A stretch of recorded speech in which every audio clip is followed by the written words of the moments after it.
가능하신 분들은 자리에서 일어나셔서 찬송가 96장 하시겠습니다.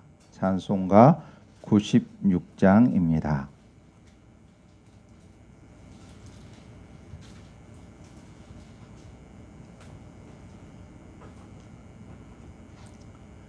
함께 찬송합니다. 예수님은 누구신가? 오는 자의 위로와 없는 자의 풍성이며 전한 자의 높음과 잡힌 자의 노임되고 우리 기쁨 되시네. 예수님은 누구신가? 약한 자의 강함과 눈먼 자의 빛이시며 병든 자의 고침과 죽은 자의 부활되고 우리 생명 되시네. 예수님은 누구신가? 초한 자의 정함과 죽을 자의 생명이며 죄인들의 중보와 멸망자의 구원되고 우리 평화 되시네. 예수님은 누구신가? 온 교회의 머리와 온 세상의 구주시며 모든 왕의 왕이요 심판하실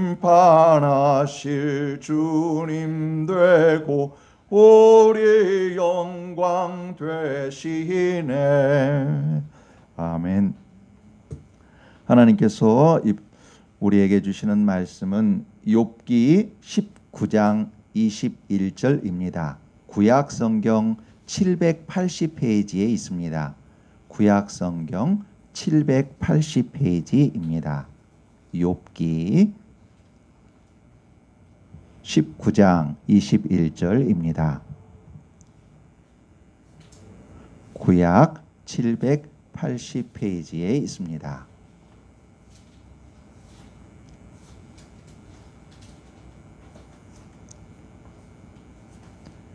네, 19장 21절 한 절입니다.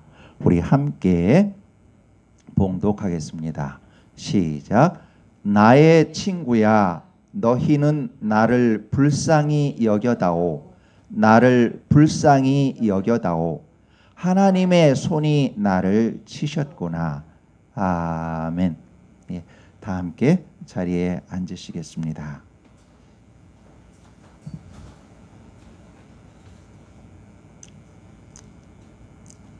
할렐루야. 반갑습니다. 정말 반갑습니다. 오늘 예배에 함께 하시는 우리 모든 분들께 하나님께서 큰 은혜 베푸심을 예수님 이름으로 선포합니다. 아멘. 오늘은 하나님의 사랑, 긍휼히 여기는 사랑이라는 제목으로 은혜를 나누겠습니다.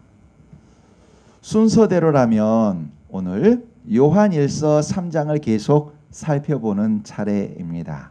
그런데 오늘은 욥기를 살피며 은혜를 나누겠습니다. 왜냐하면 요한일서에 나오는 내용이 있는데 그 사랑이라는 내용이 있는데 그 사랑에 대해서 이 욥기하고 같이 접목되어 있기에 욥기를 먼저 살펴보는 것이 좋겠다 싶어서 욥기를 먼저 살펴봅니다. 오늘 우리가 함께 읽은 짧은 본문 중 한 절이니까 되게 짧지요. 그 중에 이런 내용이 있습니다. 중반부지요. 나의 친구야, 너희는 나를 불쌍히 여겨다오. 나를 불쌍히 여겨다오. 이 말은 욥이 그 욥의 친구들에게 한 말입니다. 너희는 나를 불쌍히 여겨다오. 너희는 나를 불쌍히 여겨다오. 우스 땅에 욥이라는 사람이 있었습니다. 이 사람은 하나님께 늘 칭찬 듣는 사람이었습니다. 얼마만큼 칭찬 들었는가? 온전하고 정직하여 하나님을 경외하며 악에서 떠난 자다. 이와 같은 칭찬을 들었습니다. 정말 하나님께 많은 칭찬을 들은 사람인 것이지요. 그가 그렇게 하나님께 칭찬을 들을 수 있는 것을 잠깐 살펴보면 어떤 것이 있느냐면 그 자녀들이 있습니다. 아들과 딸이 있습니다. 아들과 딸들이 생일 잔치를 합니다. 어느 날은 큰아들이 하고 둘째 아들 이렇게 생일 잔치를 하고 나면 욥은 그 아들의 숫자만큼 번제를 하나님께 드렸습니다. 왜 그랬냐면 우리 애들이 잔치하는 과정 속에서 마음이 풀어져서 하나님을 혹시 경망스럽게 대했을지도 몰라. 그 죄를 회개해야 돼. 그런 것 때문에 아들, 딸 생일 잔치 끝나면 반드시 번제로서 그 죄를 사했습니다. 그러니 그 생일 잔치에 마저 그랬으니 다른 모든 삶 속에서는 하나님에 대한 그 중심이 오죽했겠습니까? 하나님께서 기뻐하실까 기뻐하지 않으실까 늘 생각하면서 살아왔습니다. 그렇기에 하나님께서는 욥은 정직하고 순전해서 하나님을 경외하며 그 악에서 떠난 사람이야. 하나님께서 이렇게 칭찬을 하십니다. 어느 날 하나님께서 이렇게 칭찬을 하시자 그 소리를 사탄이 옆에서 들었습니다. 사탄이 듣고 말합니다. 그러니까 하나님께서 사탄에게 말하죠. 예, 사탄아, 너가 내 종 욥을 유의해서 봤니? 예, 봤습니다. 그처럼 악에서 떠나고 정직한 사람이 없어. 칭찬하십니다. 그러자 사탄 가만히 있을 리 없지요. 어떻게 하든지 흠을 잡아 그 욥을 넘어뜨리고 싶은 것이 사탄이지 않습니까? 하나님께 말합니다. 에이, 하나님 그렇지 않아요. 욥이 하나님께 그렇게 순전한 것, 정직을 지키는 것은 하나님께서 욥에게 물질의 재산 엄청 많이 쏟아 부어 주셨잖아요. 우스 땅에서 그 사람보다 더 많은 재산가가 없잖아요. 돈을 많이 주셨기 때문이에요. 또 그 자녀들 얼마나 잘났습니까? 그 잘난 자녀들을 하나님께서 주셨기 때문이잖아요. 하나님께서 욥에게 그렇게 복을 주셨으니까 욥이 그렇게 정직한 거지. 만약에 하나님께서 욥에게서 그 모든 것을 뺏어가시면 욥은 아마 하나님을 욕할걸요. 이렇게 하나님을 충동합니다. 그때 하나님께서는 말합니다. 그래? 너가 욥의 정직을 못 믿겠단 말이지. 좋아. 그러면 너가 욥에게 한번 시험을 해봐. 욥의 재산과 그 자녀들까지는 내가 허락을 할게. 그러나 그 욥의 몸, 생명에 대해서는 터치하지 말고 나머지 재산과 자손들에 대해서 너가 터치해서 욥이 시험에 들 수 있도록 한번 해봐. 정말로 욥이 그렇게 나에게 정죄하는 말을 하는가 보자. 그런 마음이 있는가 보자. 그렇게 허락을 해 주셨습니다. 그러자 사탄은 어느 날 일시에 욥에게 재앙을 줍니다. 어느 순간 그 아들과 딸들이 정자 밑에 있는데 그 정자가 무너지게 해서 일순간에 아들과 딸들이 다 죽게 만듭니다. 하인들이 그것을 보고 보고하러 달려옵니다. 그래서 욥에게 보고합니다. 주인이여, 주인이여, 큰일 났습니다. 아들과 딸들이 정자가 무너져서 한꺼번에 다 죽었습니다. 이 말을 마치기도 전에 다른 사람이 또 다른 보고가 들어옵니다. 주인이여, 주인이여, 우리가 들에서 있는데요. 우리가 치고 있는 양과 염소 떼들이 다 죽었습니다. 몰살당했습니다. 이 보고가 들어옵니다. 한꺼번에 이 슬픔이 닥친 것이지요. 아마도 여러분 슬픔 닥쳐본 분들이 있을 겁니다. 하나 해결하고 마음을 추스리는 시간이 있고 나서 어떤 또 다른 슬픔이 오면 좀 적응이 되고 다스려지지만 하나 추스리기도 전에 다른 충격이 왔을 때 그 아픔은 참 감당하기가 힘이 듭니다. 특별히 자녀들의 죽음, 누군가의 죽음에 대한 소식이 들어오실 땐 더 그러지요. 근데 욥에게는 재산과 자녀들의 죽음이라는 것이 일시에 더 좋은 겁니다. 그때 욥의 마음이 어땠을까요? 정말로 마음이 많이 힘들고 어찌 표현할 길이 없지요. 그래도 욥은 하나님께 말과 행동으로 범죄하지 않습니다. 하나님에 대한 순전함을 지킵니다. 그러자 하나님께서 사탄에게 말합니다. 봐, 사탄아, 너가 그렇게 욥에게 해꾸지했어도, 시험을 했어도 욥은 자기의 믿음을 지키고 있지 않니? 이렇게 욥을 칭찬합니다. 그러자 사탄은 또 한 번 더 다른 계책을 세우고 말하지요. 하나님, 그래요, 그럴 수 있지요. 근데 아직 욥이 몸은 성하지 않습니까? 몸은 성하니까 앞으로 일하면 뭐 돈도 벌고, 몸은 성하니까 자녀들도 낳겠지요. 그러니까 몸이 성하니까 하나님께 득죄하지 않고 저렇게 하나님을 경외하는 거잖아요. 이렇게 하나님께 말합니다.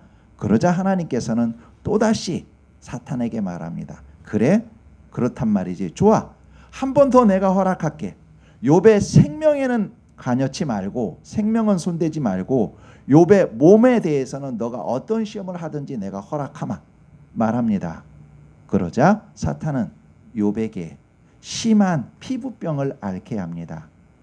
얼마나 심한 피부병이었느냐 하면 손으로 긁다 그 가려움이 가시지 않으니까 어떤 이런 사기 그릇과 같은 이것을 깨뜨려서 그 날카로운 것으로 자기 몸을 긁습니다.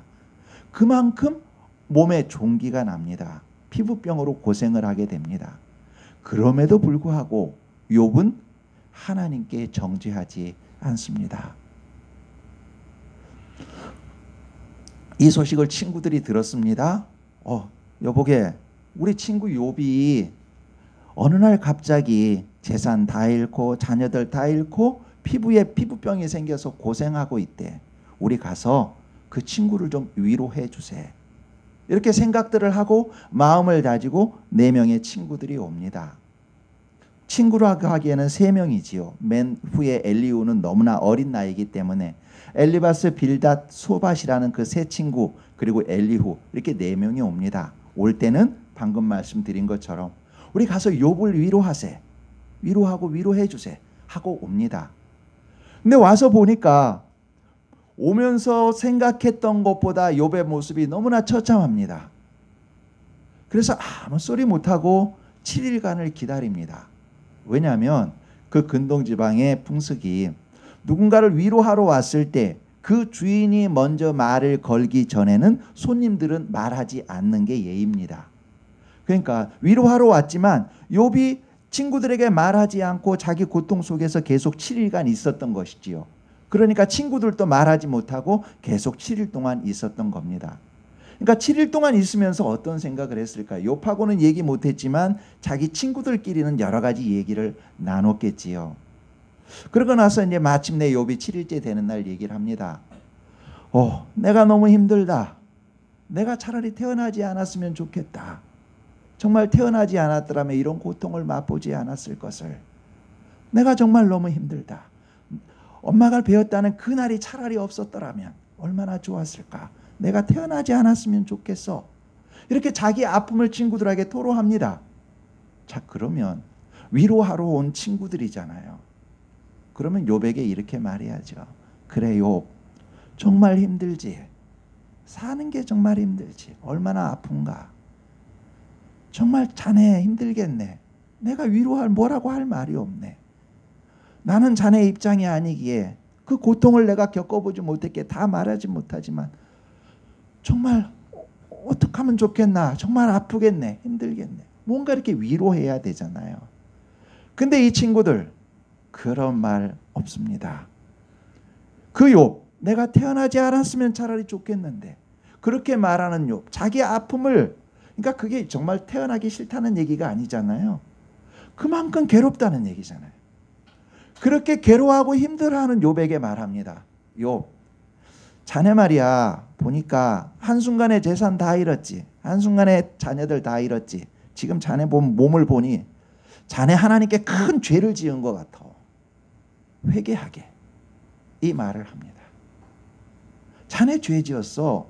죄 짓지 않았는데 어떻게 이런 질병들이 있겠고 이런 징벌이 있겠는가. 자네 죄 지었네. 회개하게.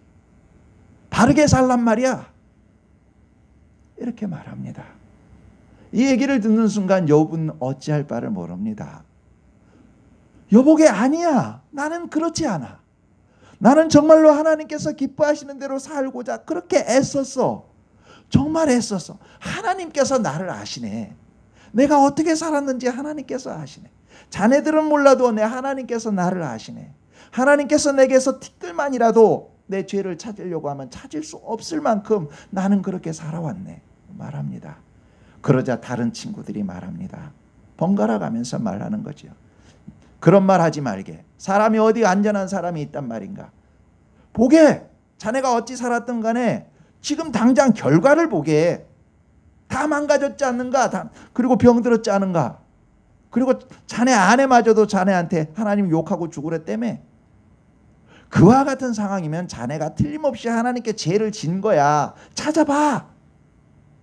조용히 침묵하고 찾아보라니까. 너의 죄를 찾아봐.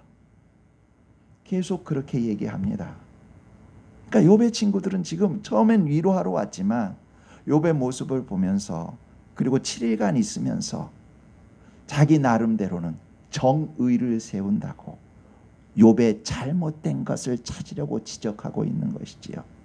욥에 대해서 아픔을 같이 나누기보다는 자기가 옳다는 것을 지금 증거하고 싶어서 욥을 잘못된 것을 정죄하고 있는 것입니다. 욥에 대해서 그 아픈 모든 내용은 다 무시되었고 오직 그 친구들의 의만 드러나려고 하고 있는 것이지요. 너 잘못했어. 내가 오라. 잘못했어. 회개해. 계속 말하지요. 그때 나온 말이 바로 이 말입니다. 여보게들 알아. 나도 말이야. 자네들이 한 말 다 할 수 있어. 자네들이 한 말이 다 옳래. 맞아. 어떻게 죄 없이 이런 벌이 있겠는가. 죄 지었겠지. 맞아. 너희들이 하는 말이 다 맞아. 그런데 여보게 자네들의 말이 맞긴 한데 그런데 말일세 너희들은 내 친구이지 않은가. 그러니 너희는 나를 불쌍히 여겨주게. 불쌍히 여겨주게.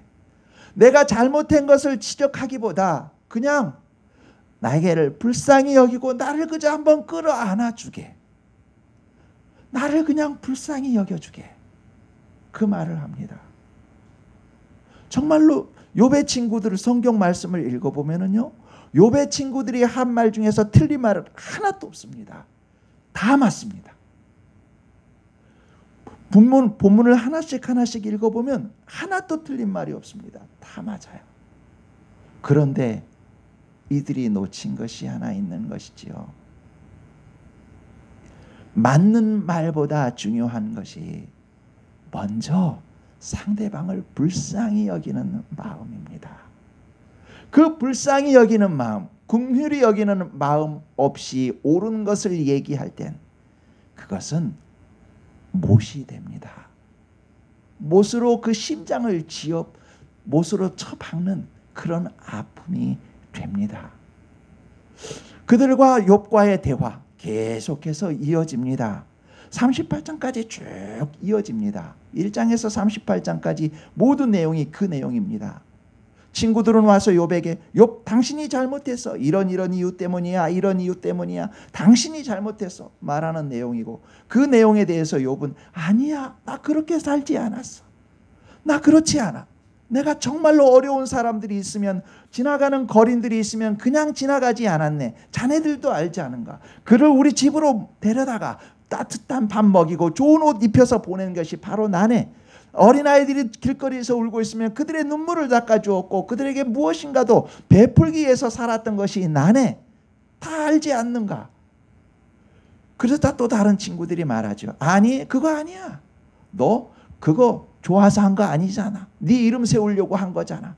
그러면서 정죄합니다. 끝없는 이 대화가 38장까지 진행이 됩니다. 이들의 이 논쟁은 하나님께서 나타나심으로 인해서 종지부를 찍습니다. 마침내 하나님께서 그들 가운데 나타나셔서 그들의 무지, 그들의 죄를 깨닫게 합니다. 우리 몇 개만 읽어보겠습니다. 38장입니다. 오늘 욥기 38장입니다.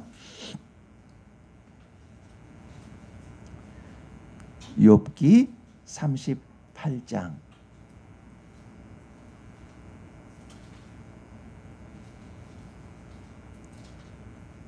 구약 성경 799페이지에 있습니다.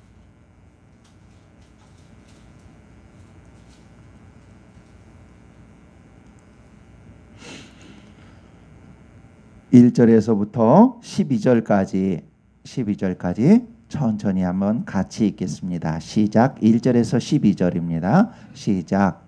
그때에 여호와께서 폭풍우 가운데에서 욥에게 말씀하여 이르시되 무지한 말로 생각을 어둡게 하는 자가 누구냐? 너는 대장부처럼 허리를 묶고 내가 너에게 묻는 것을 대답할지니라. 내가 땅에 기초를 놓을 때에 내가 어디에 있었느냐? 내가 깨달아 알았거든 말할지니라.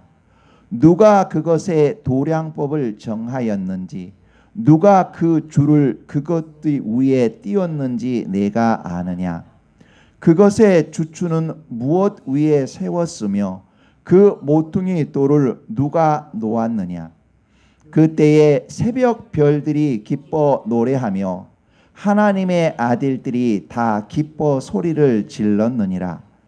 바다가 그 모태에서 터져 나올 때에 문으로 그것을 가둔 자가 누구냐? 그때에 내가 구름으로 그 옷을 만들고 흑암으로 그 강보를 만들고 한계를 정하여 문빗장을 지르고 이르기를 내가 여기까지 오고 더 넘어가지 못하리니 내 높은 파도가 여기서 그칠지니라 하였노라. 내가 너의 날에 아침에게 명령하였느냐? 새벽에게 그 자리를 일러 주었느냐? 아멘. 예. 보시는 바와 같이 너희가 도대체 무엇을 아니? 지금 서로가 잘났다고 서로가 옳다고 37장까지 계속해서 싸우고 있었습니다. 그때 하나님께서 나타나셔서 물어보시는 거지요. 얘들아, 내가 천지를 창조할 때 너희 어디 있었니? 내가 바다와 육지를 가르고 바다가 육지로 침범하지 못하도록 문빗장을 세웠을 때 너희 어디 있었니? 내가 그리고 아침과 저녁을 가르는 해, 달, 별을 운행할 때 너가 어디 있었니? 너가 그것을 알기나 하니? 그렇게 잘났다고 서로 다들 싸우더니 하나님께서 말씀하시자 한마디도 대답하지 못합니다. 이런 질문은 38장에서 41장까지 계속 진행됩니다. 하나님께서 계속 묻습니다. 그때 그들은 한마디도 대답하지 못합니다. 그때 욥은 그때서야 이렇게 말하죠. 하나님이여, 내가 어리석었나이다. 내가 여태까지 하나님 앞에 옳다고 말했지만 지금 보니 나는 너무나 무지하고 죄인입니다. 하나님 용서해 주십시오. 욥이 그렇게 회개가 터져 나옵니다. 욥은 그때까지만 해도 친구들하고 있을 때는 뭐였는가? 나는 죄 없어. 죄 없이 살았어. 내 생활을 봐. 너희들이 보기에도 나는 올바랐어. 그것만 계속 강조했거든요. 친구들은 아니야. 너 잘못했어. 내가 알고 있는 모든 지식으로 보았을 때 너는 잘못했어. 넌 죄인이야. 정죄하고 있었거든요.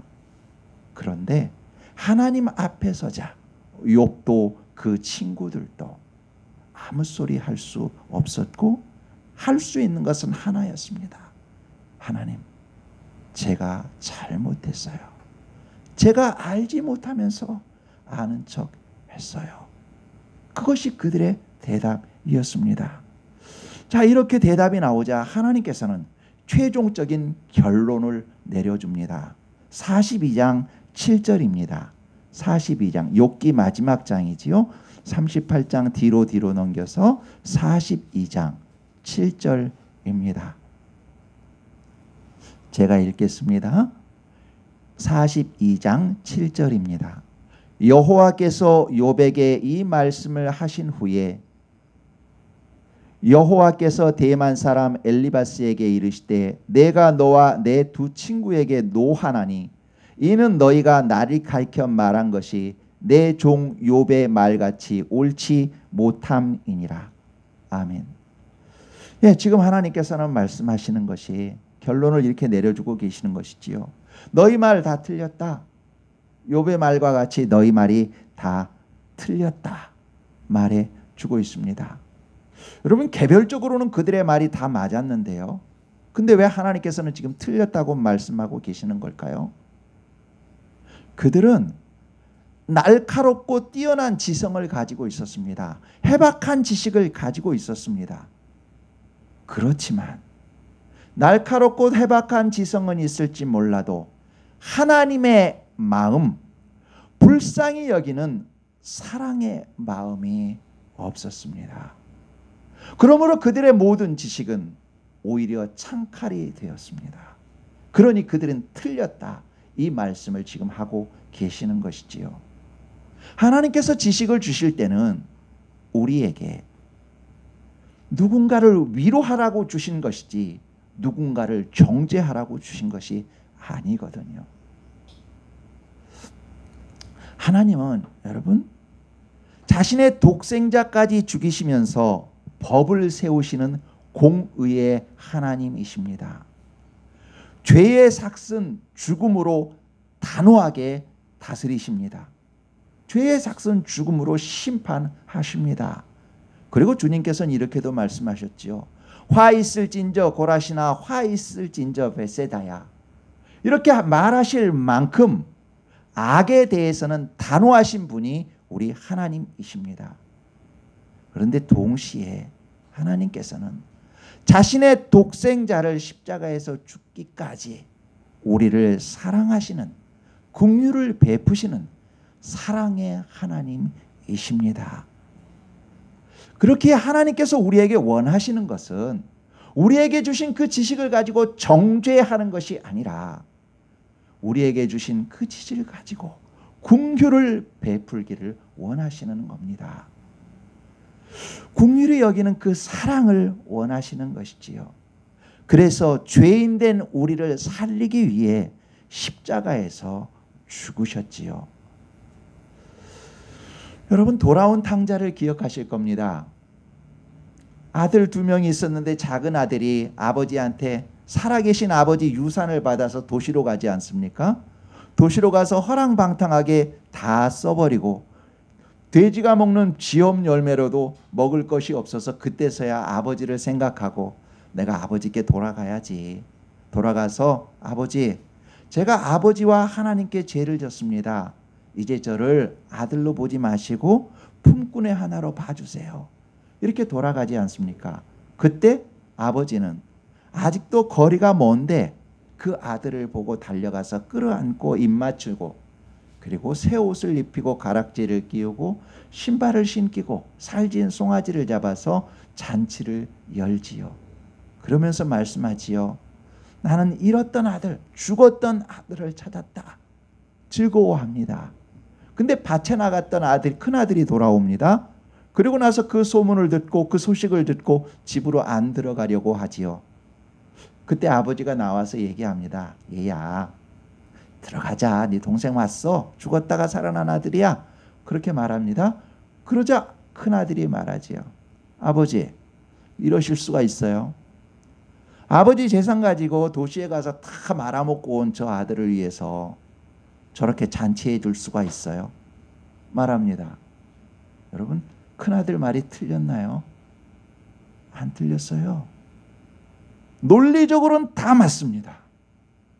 어떻게 살아계신 아버지한테 유산 달라 그래가지고 밖에 나가서 허랑방탕하게 하고 돌아온 아들, 그 아들한테 잔치해 줄 수 있겠습니까? 논리적으로 세상의 풍조에 따른다면 이 큰아들 말이 맞습니다.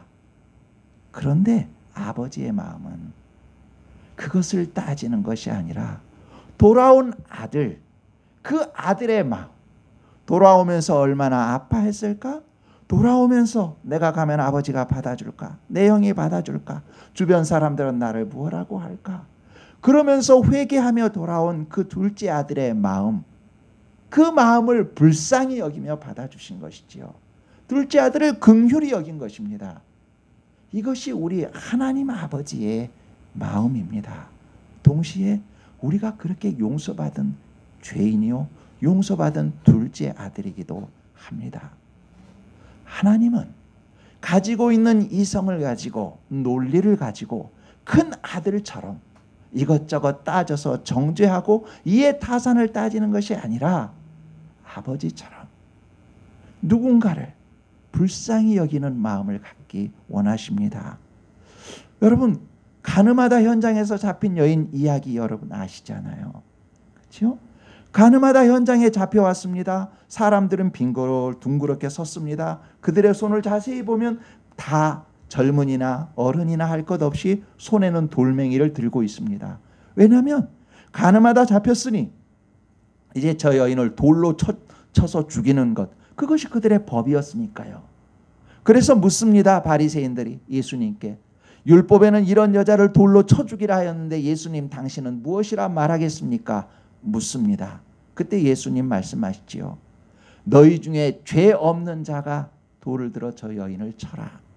그렇게 말씀하시지요. 그러자 그 옆에 주변에 있던 사람들 자신의 죄를 깨닫고 돌아가지요. 보셔요? 죄를 지은 사람이 있습니다. 그런데 그것에 대해서 너는 돌로 맞아 죽어야 돼 라고 자신이 가지고 있는 이성과 논리와 법을 가지고 죽이려고 하는 무리가 있는가 하면 죄 없는 자가 돌로 치라 말하며 그 여인을 돌보는 예수님이 계십니다. 다시 말하면 하나님께서 우리에게 주신 이성은 누군가 정죄하기 위한 것이 아닙니다. 그를 헤아리며 그가 다시 일어날 수 있도록 돕는 긍휼히 여기는 마음, 그 마음 위에서 쌓아 올린 이성이어야 하는 것이지요. 이 여인 얘기만 있는 건 아니지요. 사마리아 여인 이야기도 알고 계실 겁니다. 뜨거운 대낮입니다. 낮 12시입니다. 정오입니다. 사막에서 이스라엘에서는 그 시간에는 모두 움직이지 않고 그늘 속에 들어가 낮잠 자는 시간이지요. 그 시간에 한 여인이 우물가에 물을 기르러 왔습니다. 왜냐하면 그 시간에는 사람이 없으니까요. 사람을 피해서 그 시간에 물 기르러 온 것입니다. 이 여인은 남편이 5이나 있었던 여인입니다. 그러니 만나는 사람들마다 그를 보면 아무 소리 안 해도 그 눈동자로 이야기합니다. 눈빛으로 이야기합니다. 정말 험악한 이야기들을 눈동자로 했을 것이고 335호 모이면 손가락질하며 그 여인에게 여러 가지 악한 이야기를 했을 겁니다. 그러니 그 여인이 사람이 싫었습니다. 그래서 사람이 없는 그 시간에 물 기르러 왔지요. 그때 예수님은 그 시간에 일부러 그 자리에 찾아오십니다. 그리고 여인에게 말하지요. 여인아, 내게 물 좀 다오 말합니다. 그때 여인은 말하지요. 당신은 어떻게 나한테 나 사마리아인 여인에게 말합니까? 말하지요. 그리고 어떻게 당신 나한테 물을 달라고 합니까? 그렇게 말합니다. 그러자 예수님께서 그 여인에게 말하지요. 이 물을 먹는 자마다 목마르지만 나를 믿는 사람은 목마르지 않을 것이다. 그 배에서 생수가 날 것이다. 그런 말씀을 합니다. 그러자 이 여자가 말하지요. 한편으로는 비웃는 거지. 아이 당신 지금 바가지가 없어서 물도 못 퍼마시면서 무슨 당신한테서 생수가 나온다고 그래? 그런 식으로 이야기를 합니다. 그러자 예수님께서 엉뚱한 얘기를 하십니다. 가서 내 남편을 불러오라. 그렇게 말합니다. 그러자 그 여인은 말하죠. 나는 남편이 없습니다. 예수님. 그래 네 말이 맞다. 너가 남편이 있었으나 5이 있었으나 다 없고 지금 있는 자도 남편이 아니니 네 말이 맞다. 말씀하시죠. 그러자 그 여인이 예수님께 묻습니다. 주여, 이곳에서 사람들은 말합니다. 예루살렘에서 예배한다고 말합니다. 그렇게 말합니다. 다시 말해 예수님은 지금 남편 얘기를 하는데 이 여인은 예배 이야기를 갑자기 합니다. 더 이상 남편 얘기하기도 싫고 동시에 자기가에게 남편이 여러 명이 있었다는 걸 아는 걸 보니까 왠지 뭔가 선지자 같단 말이지요.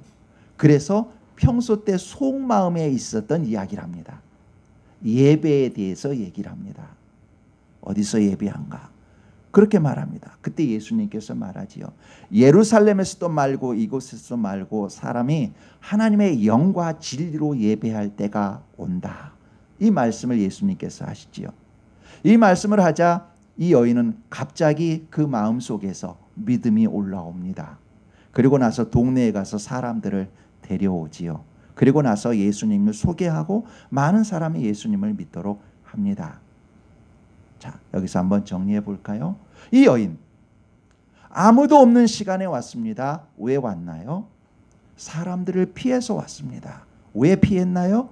사람들이 자신들이 가지고 있는 이성과 지성으로 그 여인을 정죄하기에 그 정죄받는 것을 못 견디어 이 여인은 그 시간에 왔습니다. 그런데 예수님은 이 여인의 사정을 아시고 이 시간에 찾아오셨습니다. 그러면서 이 여인이 가지고 있는 깊은 것을 끄집어냅니다. 평소 때 가지고 있었던 예배에 대한 마음, 하나님을 사모하는 마음. 다시 말하면 이 여인은 하나님에 대해서 예배에 대해서 깊은 마음이 있었지만 어느 누구도 물어봐 주지 않은 겁니다. 너 잘못했어. 잘못했으니까 신랑도 여러 명 바뀐 거야. 정죄하기만 했지. 이 여인이 깊은 마음 속에 있는 예배에 대한 마음, 하나님에 대한 갈망함 아무도 물어봐 주지 않은 겁니다. 근데 예수님은 이 여인에게 그걸 물어봐 주신 겁니다. 여인아, 너 힘들지? 그런데 너의 깊은 속에 있는 하나님을 사모하는 그 마음을 내가 알아. 그 마음을 깨쳐 주신 것이지요. 아무도 물어봐 주지 않는 그 여인 속으로 그랬겠을 겁니다. 말은 하지 않았어도 세상 사람들아, 나를 불쌍히 여겨다오. 나를 불쌍히 여겨다오. 내가 신랑 여럿 있다고 나를 정죄하기에 앞서 나를 좀 불쌍히 여겨다오. 속으로 그렇게 탄식하며 외쳤을 겁니다. 아무도 물어봐 주지 않았지요. 오직 예수님만 그 마음을 아시고 하나님에 대한 마음을 회복시켜 주신 것이지요. 이처럼 하나님은, 우리 주님은 우리에게 이성을 주시고 지식을 주셨을 때 그것을 가지고 누군가를 정죄하는 것이 아니라 그것을 가지고 누군가를 살리기 위해 주셨습니다. 여러분, 하나님은 죄에 대해서 단호하시지만 진노 중에라도 긍휼을 잃지 않으시는 분이 우리 하나님이십니다.